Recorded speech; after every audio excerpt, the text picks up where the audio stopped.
दोस्तों, एक जंगल में हाथियों का बहुत बड़ा झुंड रहा करता था।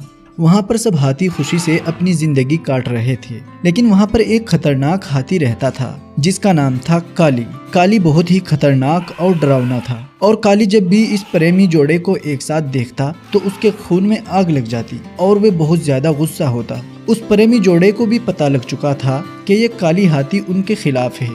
हथनी ने कहा कि मुझे डर है कि कहीं ये हमारे घर आने वाले नन्हे मुन्ने मेहमान को चोट न पहुंचा दे। और उधर काली खड़ा उनको हमेशा घूरता रहता था। कुछ दिनों के बाद उस प्रेमी जोड़े के बीच एक नन्हा मुन्ना मेहमान आ गया। वे बहुत खुश थे कि उनके यहाँ एक प्यारे से बच्चे ने जन्म लिया है। वे हंसी खुशी अपनी जिंदगी काट रहे थे। हर रोज अपने बच्चे के साथ अच्छी अच्छी जगह घूमने जाते, लेकिन काली हमेशा इस ताक में रहता कि कैसे इनको चोट पहुंचाई जाए। एक दिन काली ने जब उस नन्हे मुन्ने बच्चे को देखा कि वे अपने माँ बाप के साथ खेल रहा है और हरे भरे घास में घास चर रहा है तो उससे रहा न गया और उसने अपने मन में ये कहा, अरे कुछ भी हो जाए मैं इस बच्चे को नहीं छोड़ूंगा। पहले तो इन दोनों को देखकर ही मेरा दिमाग खराब होता था, अब ये तीसरा भी आ गया है, मैं इसको नहीं छोड़ूंगा। और उसने एक खतरनाक जड़ी बूटी लाकर उस जगह पर रख दी जिस जगह पर वे बच्चा घास चर रहा था। और वे बच्चा घास खाते खाते उस जड़ी बूटी को भी खा गया।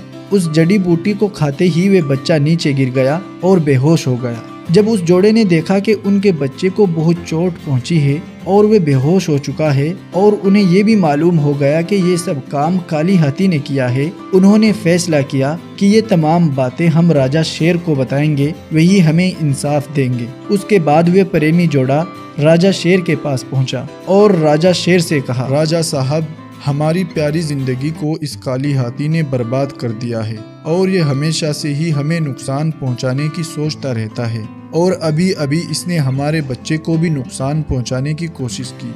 हमें समझ में नहीं आता कि हमने इसका क्या बिगाड़ा है और ये उस नन्ही मुन्नी जान के पीछे क्यों पड़ा है।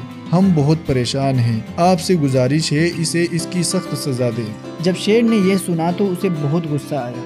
शेर ने कहा, कुछ भी हो जाए मैं इसको नहीं छोड़ूंगा और इसको इसकी बहुत सख्त सजा दूंगा और ये इसको हमेशा याद रखेगा, तुम घबराओ नहीं। दोस्तों, शेर ने काली को आवाज लगाई और जब काली शेर के पास आया तो शेरनी ने कहा, काली, तुमने बहुत बड़ी गलती की है। मेरा दिल तो करता है कि तुम्हें जंगली जानवरों के हवाले कर दूं, लेकिन मैं तुम्हें उससे भी बड़ी सजा दूंगा। तुम्हारी सजा ये है कि तुम हमेशा के लिए हमारे इस प्यारे जंगल को छोड़कर कहीं और चले जाओ।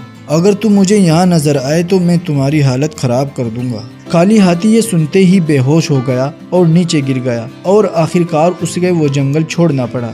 उसके बाद उस प्रेमी जोड़े ने राजा शेर का शुक्रिया अदा किया तो फिर शेर ने उनसे कहा, जाओ अपने बच्चे का इलाज करो और खुशी खुशी अपनी जिंदगी गुजारो। कुछ दिनों के बाद वे बच्चा भी ठीक हो गया और फिर से वे अपनी जिंदगी प्यार भरे लम्हे और अच्छी अच्छी जगह पर जाकर अपने बच्चे के साथ दिल बहलाने लगे। दोस्तों, इस कहानी से हमें ये सीख मिलती है और आप हमेशा इस बात का ख्याल रखें, अगर आप किसी को नुकसान पहुंचाने की कोशिश करते हैं या आप किसी को नुकसान पहुंचाने की सोच रहे हैं तो ये याद रखना कि अंजाम आपका भी अच्छा नहीं होगा।